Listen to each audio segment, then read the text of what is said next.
You know that feeling when everything you've built starts to crumble, not because of what you did wrong, but because of what you did right for the wrong people? When the love you've poured out for decades comes back empty, hollow, like you've been pouring it into a bottomless pit. Don't forget to subscribe to the channel and comment where you're watching from. 5 months ago, the silence in our bedroom was so profound that morning, I could hear the grandfather clock ticking from downstairs. That steady rhythm had been the soundtrack to our marriage for 40 years. Anthony always said it was like the heartbeat of our home. Now, lying there listening to it without him beside me felt like torture. Each tick a reminder that his heart no longer beat alongside mine. I stared at the ceiling, counting the familiar cracks. 1, 2, 3. Small fissures Anthony had promised to fix next weekend for the past 15 years. Now they'd never be repaired, at least not by him. The thought made me pull his pillow closer, inhaling what remained of his scent, Old Spice and that peculiar musk that was uniquely his. The doctors had said it was quick, that the massive heart attack had taken him before he even knew what was happening. Small comfort when 40 years of companionship ends without even a goodbye. My phone buzzed on the nightstand. Another condolence message, probably.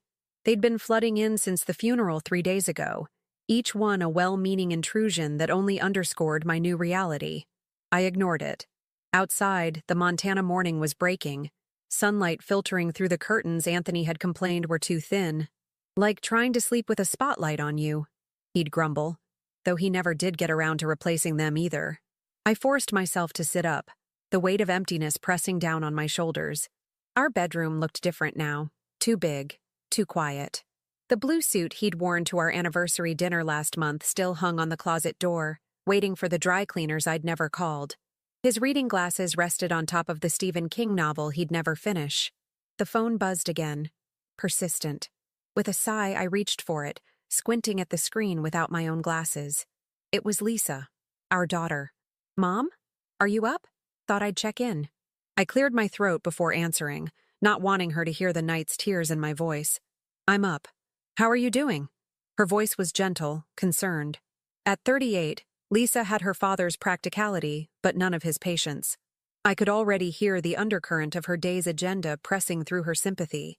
"I'm fine." The standard answer. What else was there to say? That I'd spent the night clutching his pillow? That I kept reaching across the bed for a hand that wasn't there? "We're worried about you, Mom. Have you eaten anything?" The "we" meant she'd been talking to her brother, Jason. My son, who couldn't even be bothered to answer when I called to tell him his father had died. Too busy at his mother-in-law's birthday celebration to take a call from his own mother. When he'd finally called back 5 hours later, his perfunctory, "I'm sorry," had sounded like he was apologizing for a minor inconvenience, not the loss of his father. "I had some toast," I lied. The truth was, I couldn't remember my last meal. Food had lost its taste along with everything else. "Good. That's good." Lisa paused, and I knew what was coming next. "Listen, Mom. Jason and I were talking. We think you should consider selling the house. It's too big for just you, and all those stairs. I'm 58, Lisa, not 88. My voice came out sharper than intended, but the suggestion stung.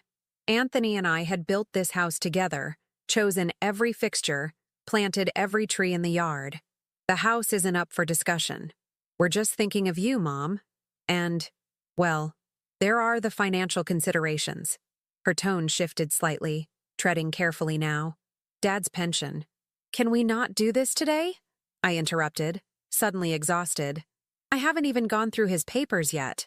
Another pause. "That's actually why I'm calling. Jason and I thought we could come over this weekend, help you sort through everything. The will, insurance, all that." The sudden interest in Anthony's affairs wasn't surprising. My children had inherited their father's practical nature, always planning ahead. But they'd missed his generosity of spirit, his unfailing kindness. Something cold settled in my stomach at the thought of them rifling through Anthony's things, calculating their shares before his side of the bed had even cooled. "I've got it handled," I said firmly. "The lawyer's coming on Friday. Don't you want some support?" Lisa pressed. "This is a lot to deal with alone. What I wanted was my husband back. What I wanted was for my son to have cared enough to answer his phone. What I wanted was for my children to visit because they were worried about their mother's broken heart, not her financial status. "I'm fine," I repeated, the words bitter on my tongue. "I'll let you know what the lawyer says." After hanging up, I forced myself to get out of bed. The hardwood floor was cold beneath my feet. Another small shock of reality. Anthony always got up first, turning up the heat before I even stirred. These tiny absences were almost worse than the big one. In the bathroom, I barely recognized the woman staring back at me. Charlotte Mitchell, widow. The word felt foreign, ill-fitting, like clothes borrowed from a stranger. My auburn hair, once my pride and joy, now hung limp around a face that seemed to have aged years in days. The green eyes Anthony had always said reminded him of sea glass looked dull, rimmed with red. I looked away, unable to face this new version of myself. I showered, dressed in one of my standard outfits, tailored slacks and a cashmere sweater, clothes that said, "put together," even when I wasn't. Armor for the day ahead.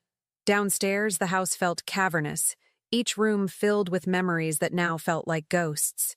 In the kitchen, I made coffee out of habit, pouring 2 cups before realizing my mistake.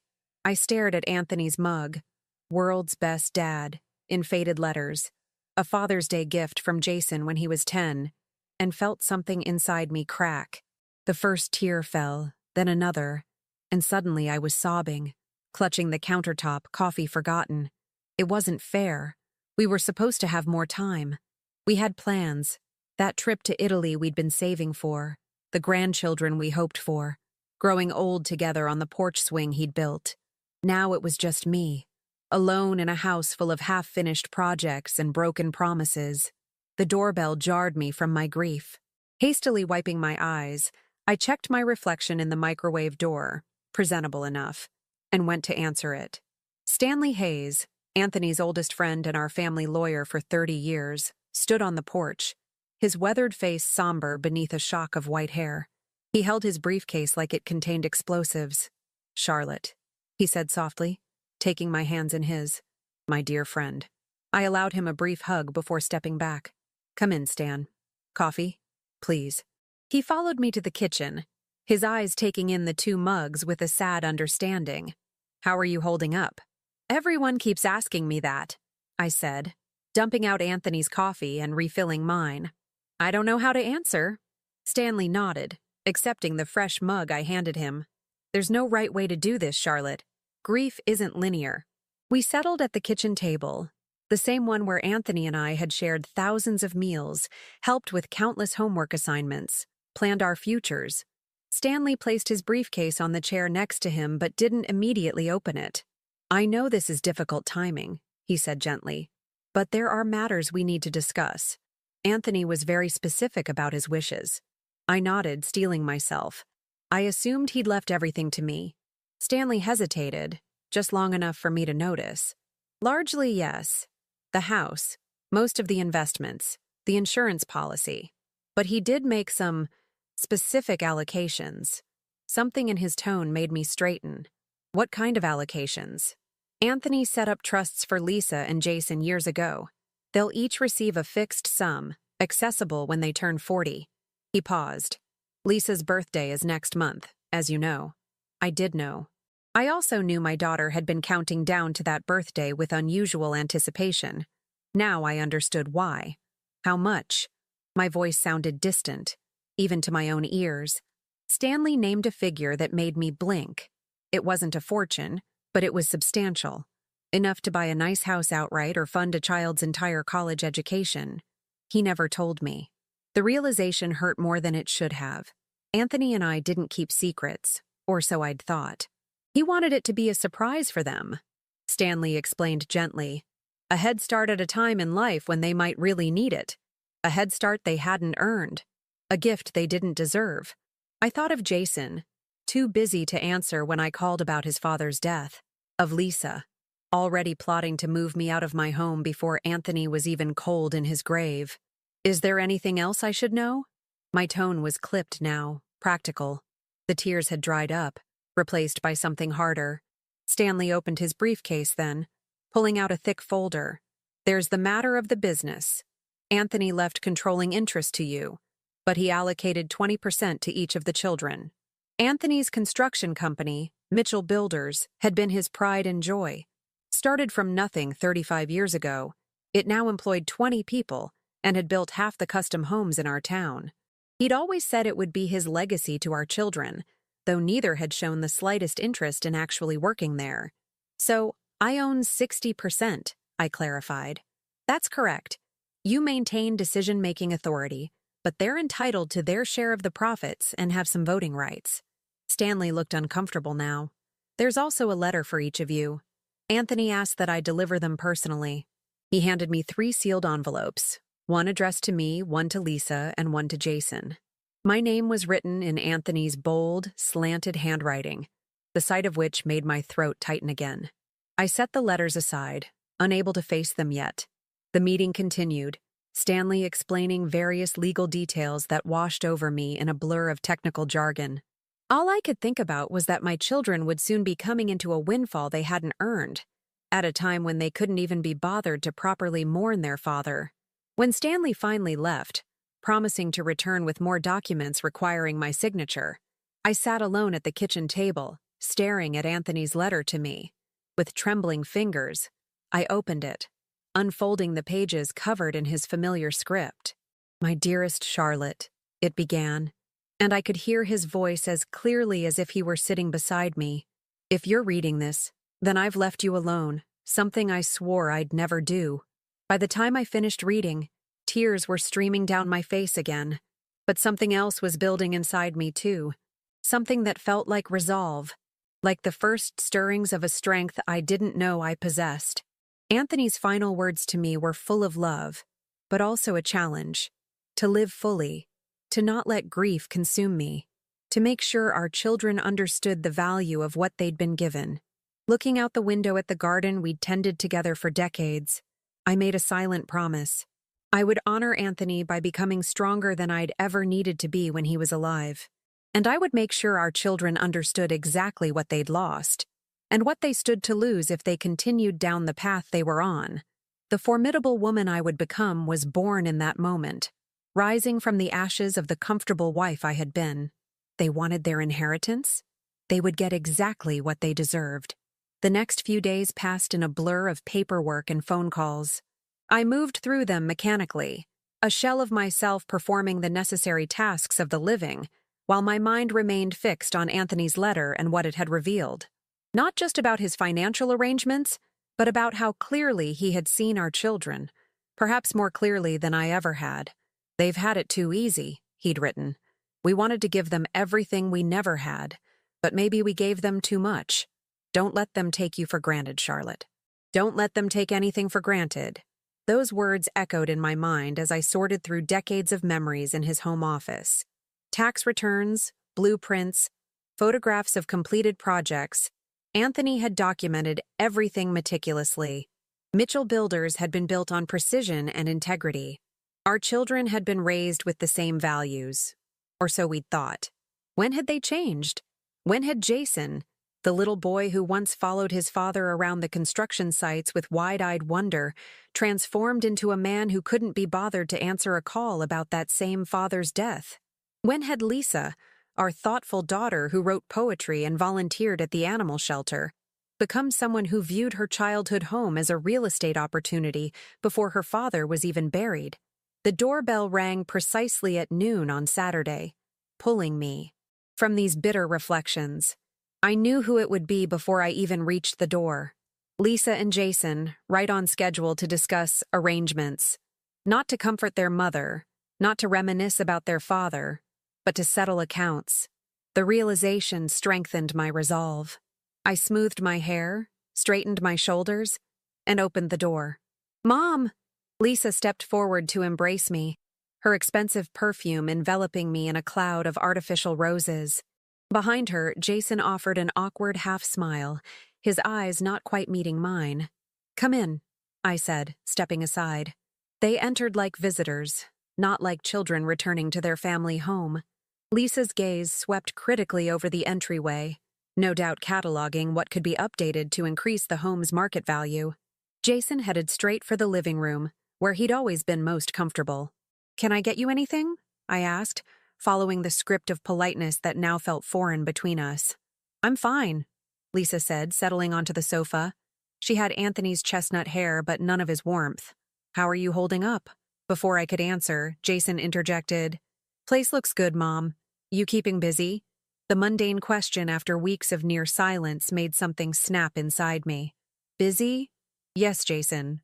I've been quite busy. Planning your father's funeral without you, meeting with his business associates, sorting through 40 years of memories. Very busy indeed." His face flushed. "Mom, Save it," I said, surprising myself with the coldness in my voice. "You're here now. Let's focus on why." Lisa shifted uncomfortably. "We're worried about you, that's all. All alone in this big house." "Stanley mentioned Dad left us something," Jason said, cutting to the chase with characteristic bluntness. Lisa shot him a warning look, but he pressed on. "Is it true? About the trusts?" So there it was. No pretense, not even a token effort to disguise their true interest. I studied my son's face, Anthony's square jaw, my green eyes, and felt a strange detachment, as if I were observing a stranger wearing a familiar mask. "Yes," I said simply. "You'll each receive your trusts when you turn 40. Lisa next month, you in 3 years." Lisa couldn't quite suppress her smile. Dad was always so thoughtful." "Was he?" I asked, my voice deliberately light. "You've hardly mentioned him since the funeral." An uncomfortable silence fell. Jason cleared his throat. "It's been hard, Mom. For all of us. Especially you," I noted. "So hard you couldn't answer your phone when I called to tell you he was gone." The barb hit its mark. Jason had the decency to look ashamed, at least. "I've apologized for that. We were at Diane's mother's birthday party. Yes, I remember." I stood up, moving to the mantel where photographs of our family through the years were displayed. "Your father also left you each 20% of Mitchell Builders." This got their attention. Lisa straightened, suddenly alert. 20%? What does that mean exactly? "It means you'll receive 20% of the profits without doing any of the work," I said, turning to face them. "Just like you've done your entire lives." "That's not fair," Jason protested, his face darkening. "We have our own careers." "Yes, the careers your father's money helped fund." I picked up a photo of Anthony at a job site, smiling proudly beside a half-built home. He worked 16-hour days to build something from nothing. He wanted to leave you a legacy, not just a handout. Lisa stood up, her composure slipping. "Why are you being like this? We just lost Dad, and now you're attacking us?" "I'm not attacking you. I'm seeing you clearly for the first time." I replaced the photograph carefully. "Stanley has letters for both of you from your father. I suggest you read them." "Mom," Jason started, his tone conciliatory now. "We came to help. With the house, the business decisions. You shouldn't have to deal with all this alone." "The business decisions?" I repeated, a bitter laugh escaping me. "Jason, you wouldn't know the first thing about running Mitchell Builders. You've never shown the slightest interest until now." "That's not true," he protested. "Dad and I talked about the business all the time." "When? During the holidays when you could barely tear yourself away from your phone? Or during the 3 years you lived in Seattle and visited exactly twice?" Lisa interjected, always the peacemaker. "Mom, this isn't helping anyone. We're here now, and we want to support you." "Support me?" I echoed. "Or secure your inheritance?" The accusation hung in the air between us. Neither denied it, which told me everything I needed to know. "Dad wanted us to be part of the business," Jason finally said, his jaw set stubbornly. "He told me so. Did he also tell you that 60% remains with me?" I smiled thinly. "That I have controlling interest and final say in all decisions?" Their expressions confirmed they hadn't known this detail. Lisa recovered first. "Of course the business should stay with you, Mom. We'd never suggest otherwise." But I saw the calculation behind her eyes, the mental arithmetic of waiting until I was too old or too tired to fight them. They would bide their time, circle like vultures, waiting for their moment. "I have a meeting with the Mitchell team on Monday," I said, changing tactics. "You're both welcome to attend. See what your father built.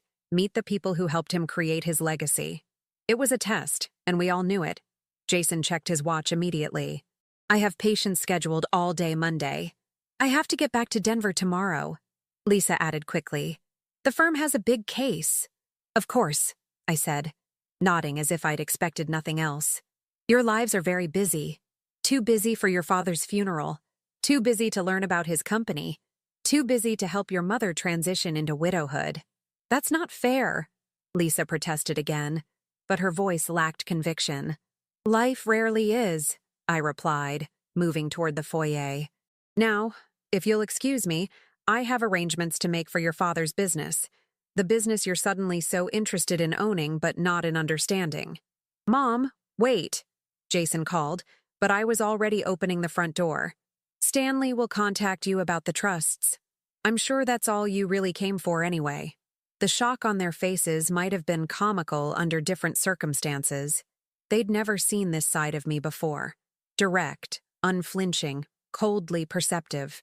The mother they knew, the one who made excuses for their absences and overlooked their neglect, had died alongside their father. After they left, barely protesting my dismissal, I returned to Anthony's office and picked up the phone. It was time to make some calls. To Stanley, to Anthony's foreman Mike, to the accountant who'd handled Mitchell's books for 20 years. If my children wanted their inheritance, they would learn exactly what that entailed. And they would learn that I was no longer the soft touch they'd always counted on me being. They wanted Charlotte the grieving widow, easy to manipulate and eventually discard. Instead, they would get Charlotte the majority shareholder, the keeper of Anthony's legacy. In his letter, Anthony had asked one thing of me. Don't let our life's work become just another asset they take for granted. I intended to honor that request, no matter the cost. Monday morning arrived with a clarity I hadn't felt since Anthony's death. The fog of grief still hovered at the edges of my consciousness, but it was being burned away by something stronger. Purpose. I dressed with care in one of my best suits, applied makeup for the first time in weeks, and drove myself to the Mitchell Builders headquarters on the edge of town. The modest one-story building had been Anthony's pride and joy. Nothing fancy, he always said, just functional and well-built, like everything they created. The small staff fell silent as I walked through the door, their faces a mixture of sympathy and uncertainty. I'd been a presence at company functions over the years, but always as Anthony's wife, never as their boss. Mike Donovan, Anthony's foreman and right-hand man for 25 years, stepped forward immediately. His weathered face was grave beneath his perpetual tan, eyes red-rimmed from grief he didn't bother to hide. Charlotte, he said simply, taking my hand in his calloused one. It's good to see you. The sincerity in his voice nearly broke my composure, but I managed a nod. Thank you for gathering everyone, Mike. I won't keep you long. The conference room was packed. Every employee, from the newest apprentice to Marge, the office manager who'd been with Anthony since day one, had come to hear what the boss's widow had to say. I took my place at the head of the table, Anthony's place, and looked at the faces around me. These people had been Anthony's second family, the ones who'd shared his daily triumphs and frustrations while our children pursued their separate lives in distant cities. First, I began, my voice steadier than I expected. I want to thank you all for your loyalty to Anthony and to Mitchell Builders. Some of you have been here almost from the beginning. Nods around the table. Mike's eyes never left my face. Watchful, supportive.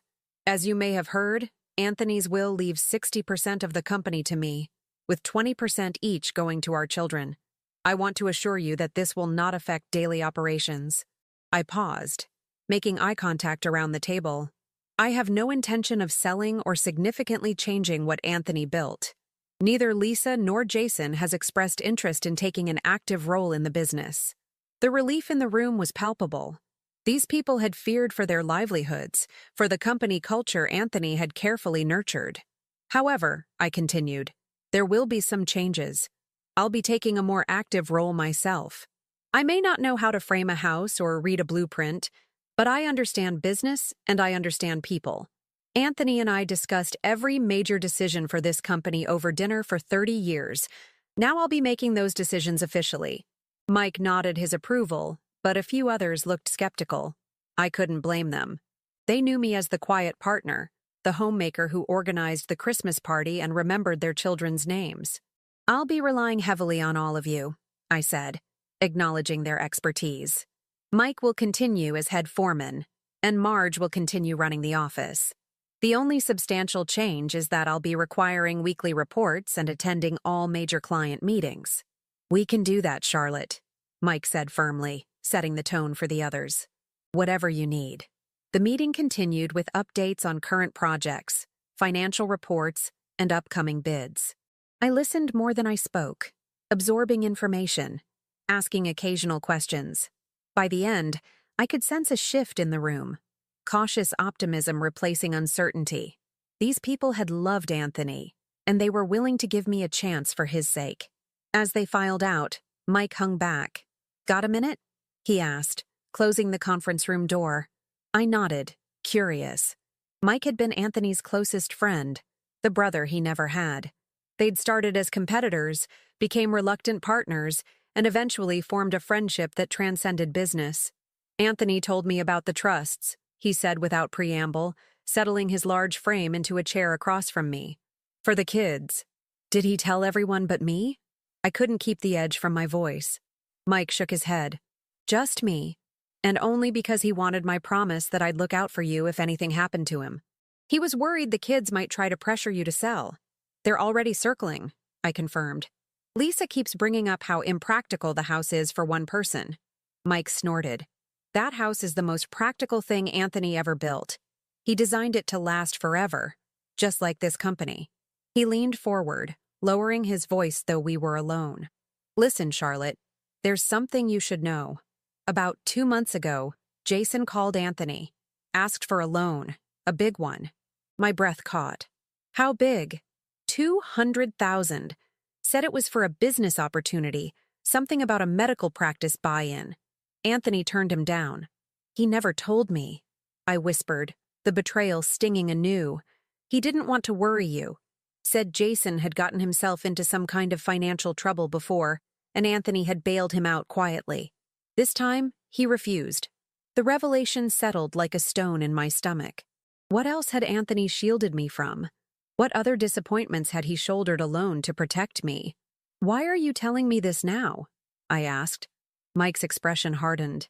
Because I've known that boy since he was building forts in your backyard, and I don't trust his sudden interest in his inheritance. Anthony worried about both of them, but especially Jason. Said he never learned the value of things because everything came too easy. I thought of Jason's expensive watch, his luxury car that seemed beyond a young doctor's salary, the vacations he posted on social media. Had it all been financed by secret bailouts from his father? Thank you for telling me, I said, standing up. Mike rose too, towering over me as he always had. Anthony loved those kids, he said, his voice gentle now. But he wasn't blind to their flaws. Neither should you be. I drove home in a daze, Mike's revelation adding a new dimension to my understanding of the situation. By the time I reached the house, resolution had hardened inside me like concrete setting. Anthony had protected me for years, buffering me from our children's disappointing choices. Now it was my turn to protect his legacy. From them, if necessary. The house felt different when I entered it this time. Not just empty of Anthony, but full of my own emerging strength. I went straight to his office and began a more thorough examination of his files, now looking with new eyes. If Jason had asked for money before, there would be a record somewhere. Anthony documented everything. 3 hours later, I found what I was looking for, hidden in a folder labeled Family Matters. Loan agreements, signed by both Anthony and Jason, dating back nearly 10 years.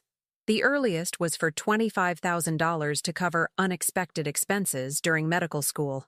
The next, 2 years later, was for $40,000 to consolidate debts. Each subsequent loan increased in amount and decreased in specificity of purpose. None had been repaid. I sat back in Anthony's chair, stunned by the total.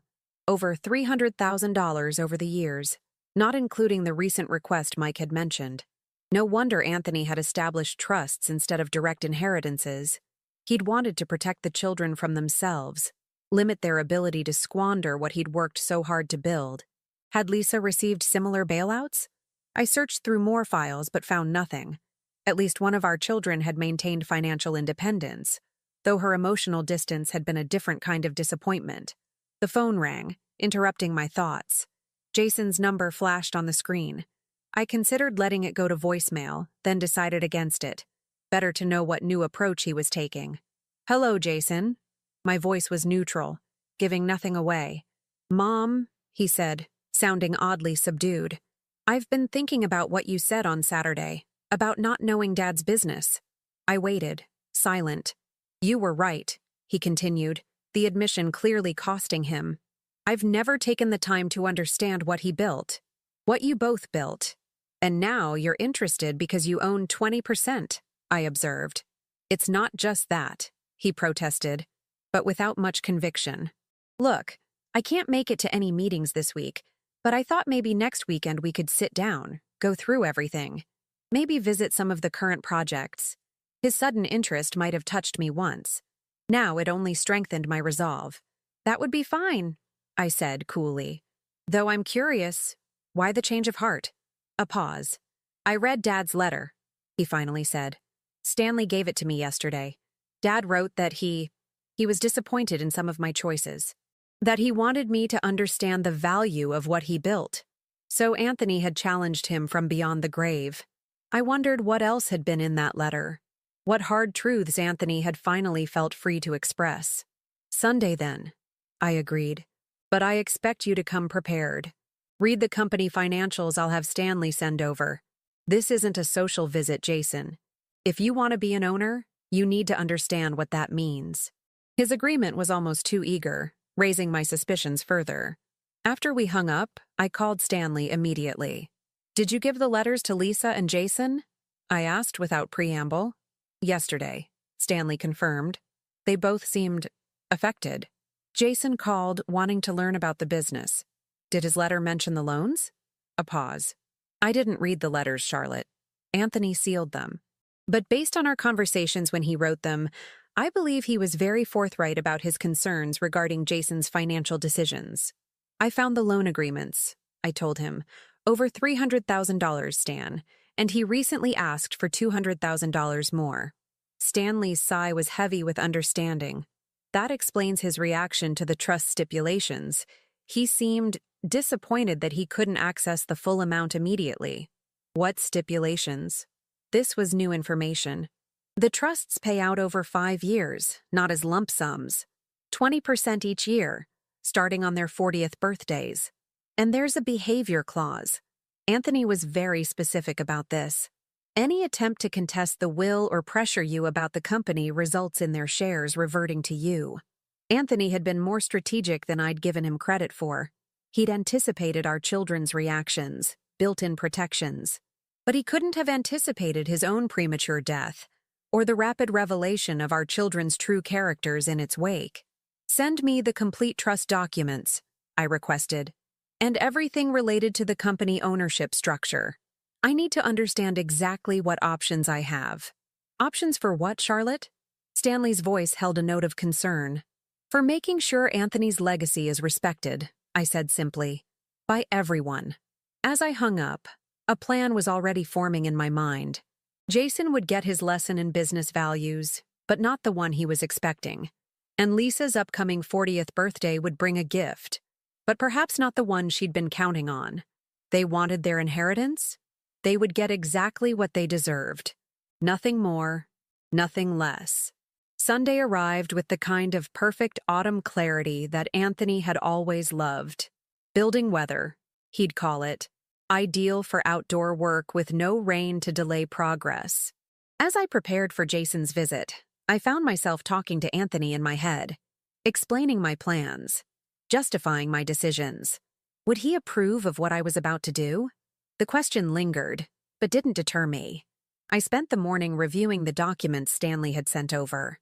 The trust stipulations were even more detailed than he'd indicated.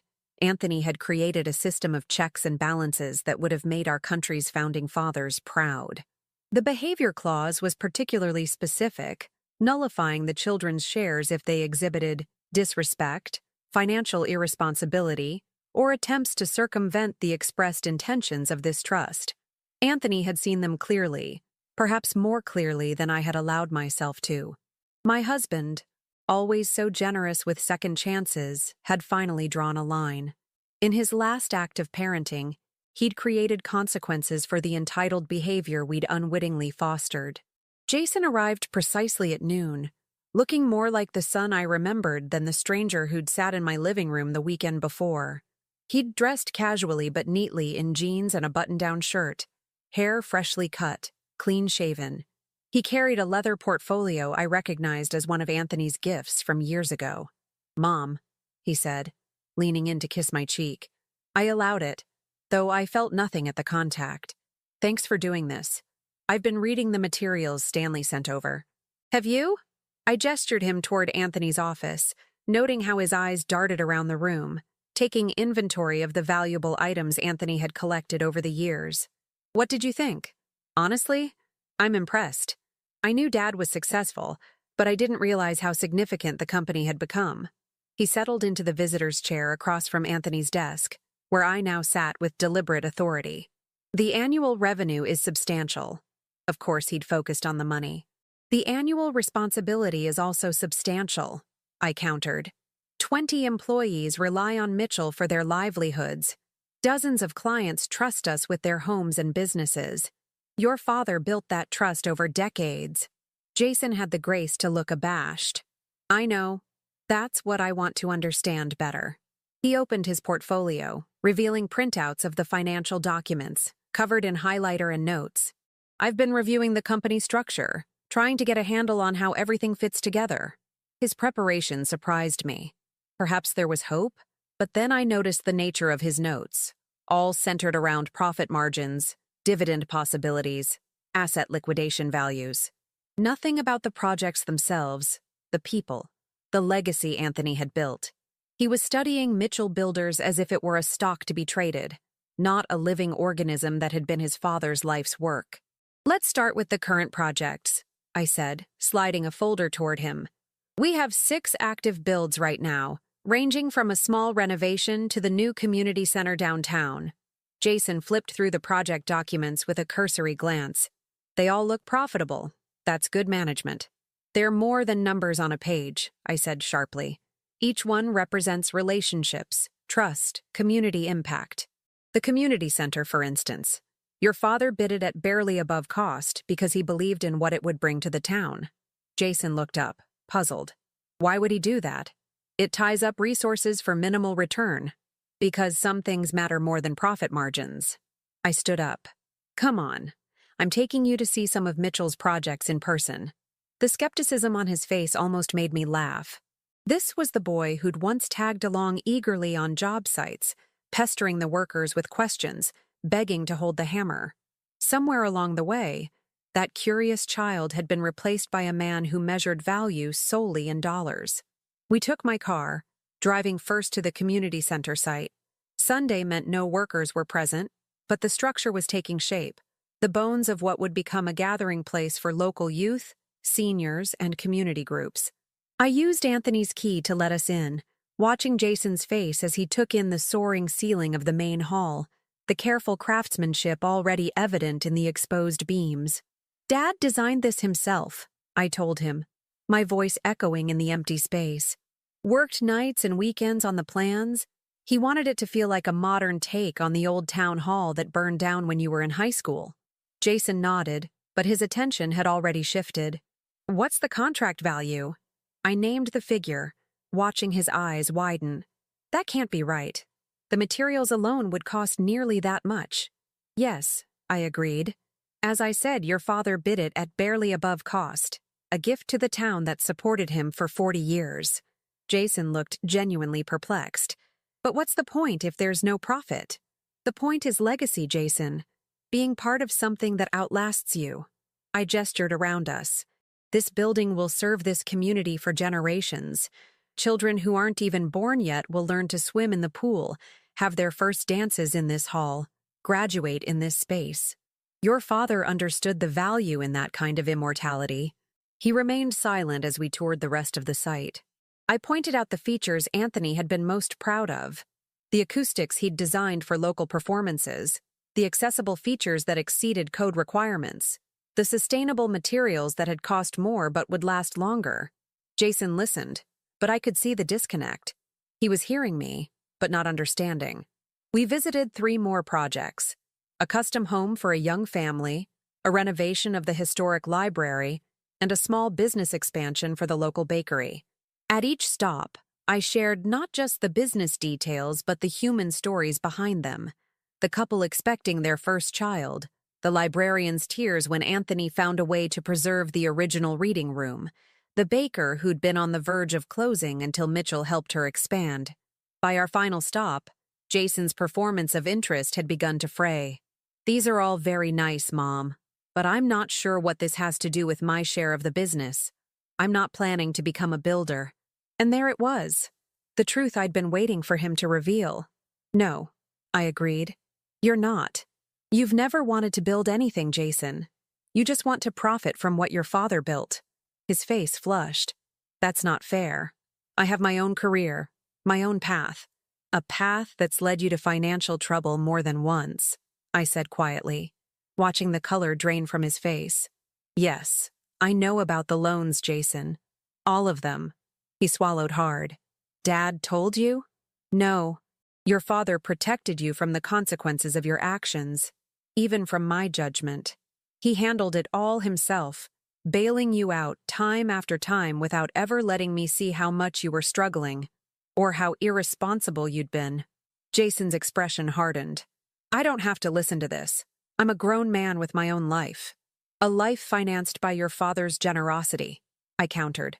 "Over $300,000 in loans that were never repaid. And now you're eager to get your hands on your trust fund, aren't you? Lisa's birthday is next month. Yours is 3 years away. But you need money now, don't you?"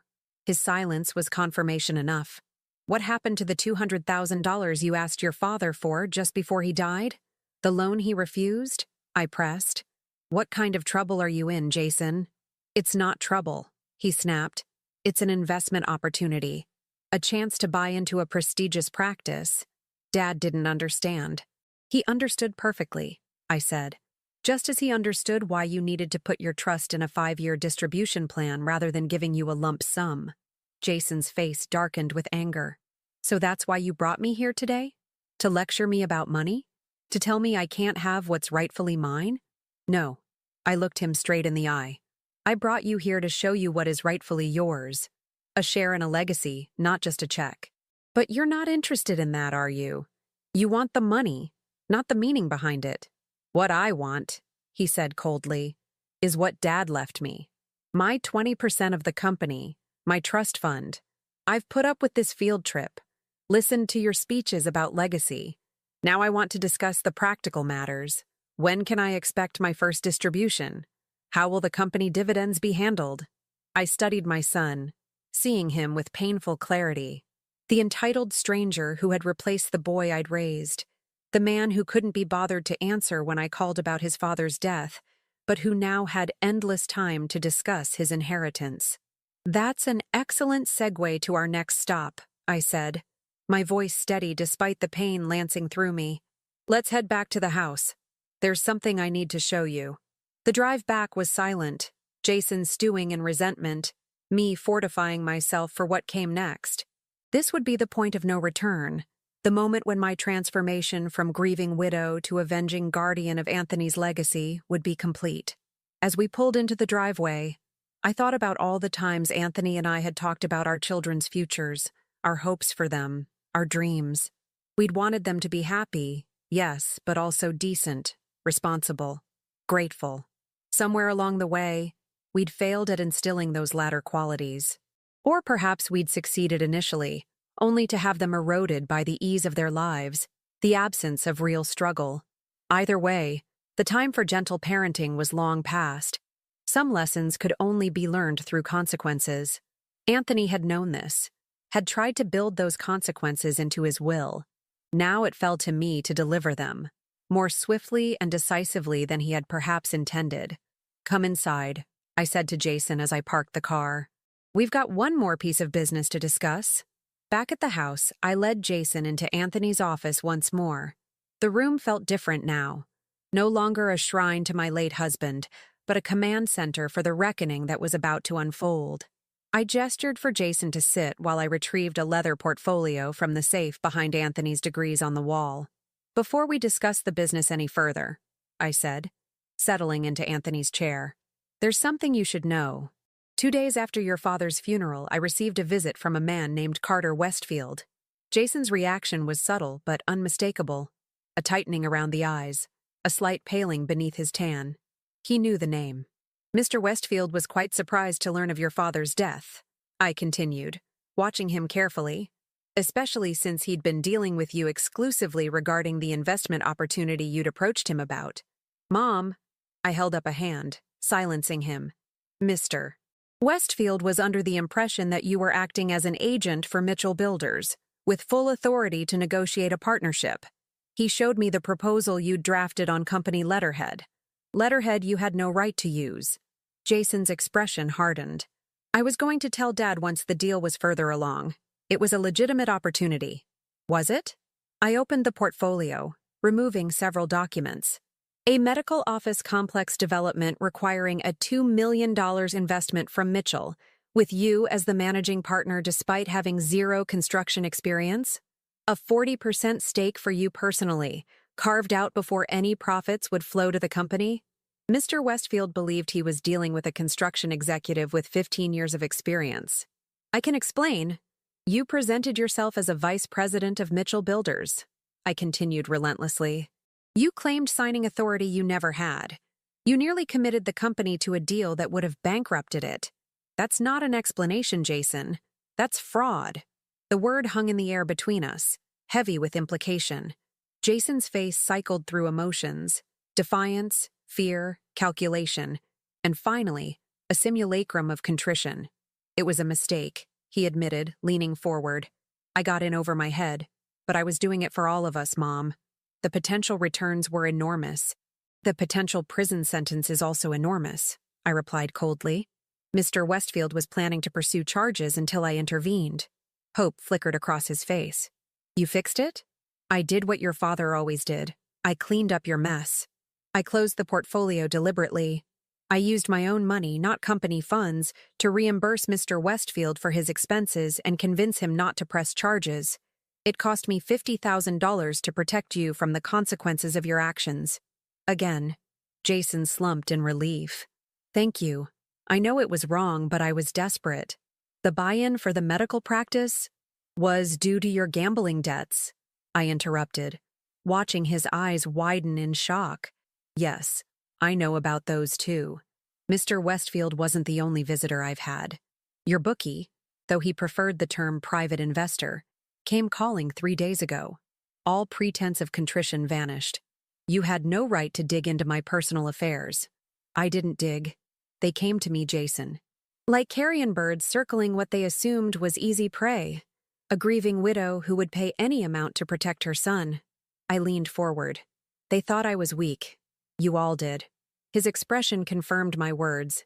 They had all underestimated me, this son of mine, the men he owed money to, perhaps even Anthony and his protective love. "Let's be absolutely clear," I said, my voice steady. "You're in debt to dangerous people. You tried to use your father's company to bail yourself out. When that failed, you were counting on your inheritance.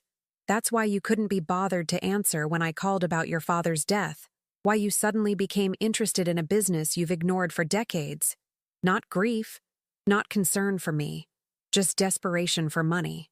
"That's not fair," he protested, but weakly. "What's not fair is how thoroughly you've betrayed your father's legacy." I stood up, moving to the window that overlooked the garden Anthony and I had tended together. "He believed in you until the end, kept giving you chances, set up that trust to protect you from yourself, but still believing you'd eventually grow into the man he raised you to be." I turned to face my son, seeing him with painful clarity. "I no longer share that belief." Jason swallowed hard. "What are you saying?" "I'm saying that actions have consequences. Finally." I returned to the desk and retrieved an envelope from the top drawer. "Your father's behavior clause in the trust isn't just about respecting me or the company. It specifically mentions financial irresponsibility and attempts to circumvent the expressed intentions of this trust as grounds for nullification. Understanding dawned on his face, followed by panic. You can't. I already have. I pushed the envelope across the desk. Inside is formal notification that your trust has been nullified due to documented financial fraud involving Mitchell Builders. Stanley filed the paperwork yesterday. Jason snatched up the envelope, tearing it open. As he read, the blood drained from his face. This is a mistake. You can't do this to me. I'm your son. Yes, you are. That's the only reason you're not facing criminal charges. My voice remained steady, though my heart was breaking behind the wall I'd built around it. Your 20% of the company remains intact, for now. But it's non-voting stock, and you'll receive no dividends until all your outstanding loans from your father are repaid. With interest. I'll contest this, he threatened, crumpling the notification in his fist. I'll get a lawyer. You're welcome to try. The trust is ironclad and all my actions are fully documented and legally sound. Stanley made sure of that. I met his gaze unflinchingly. But before you go that route, you should know that any legal challenge will trigger a full audit of your financial dealings, including the fraudulent use of Mitchell letterhead.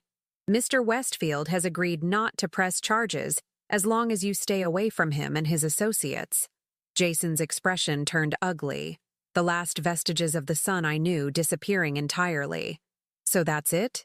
You're cutting me off completely? Your own son? No, I corrected him calmly. I'm holding you accountable. There's a difference.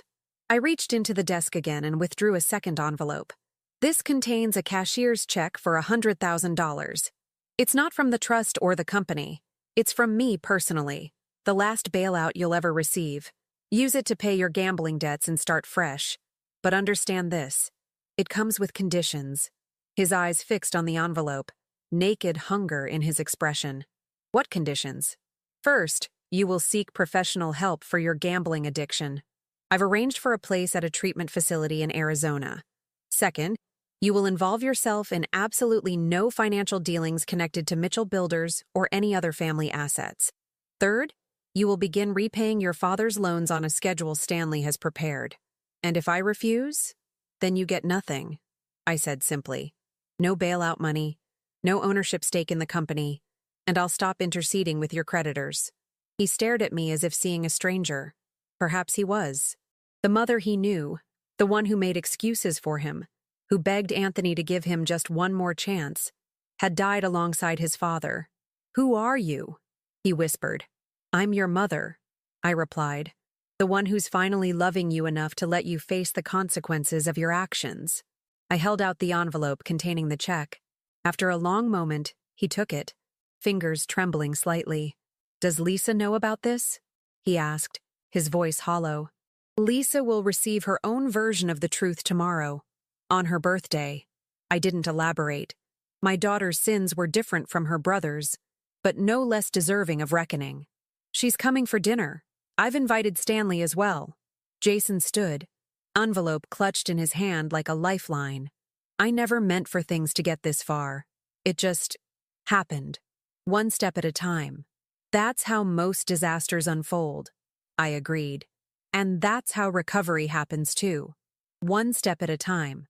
For a moment, I saw a flash of the boy he'd been, vulnerable, uncertain, capable of change. But it vanished quickly behind the mask of the man he'd become. I need to think, he said, moving toward the door. Yes, you do. I remained seated at Anthony's desk, my desk now. The treatment center expects you next Monday. Stanley has all the details. He paused at the threshold. What if I want to try to fix things? To make this right? Then you'll have a very long road ahead, I answered honestly. Trust, once broken, isn't easily repaired. After he left, I sat in the gathering darkness of Anthony's office, finally allowing the tears to come.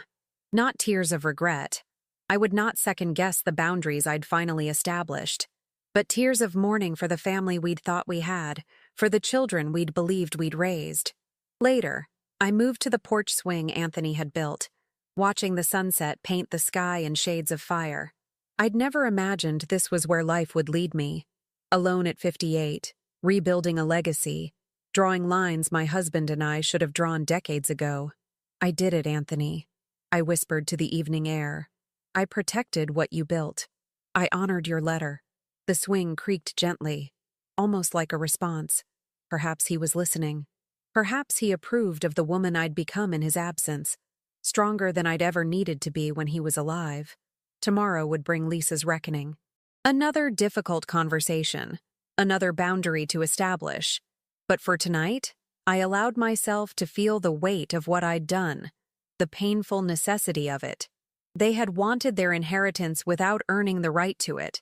Instead, they would inherit the truth about themselves, about the values their father had lived by, about the consequences of taking love for granted. It wasn't the inheritance they'd expected, but it was precisely what they deserved.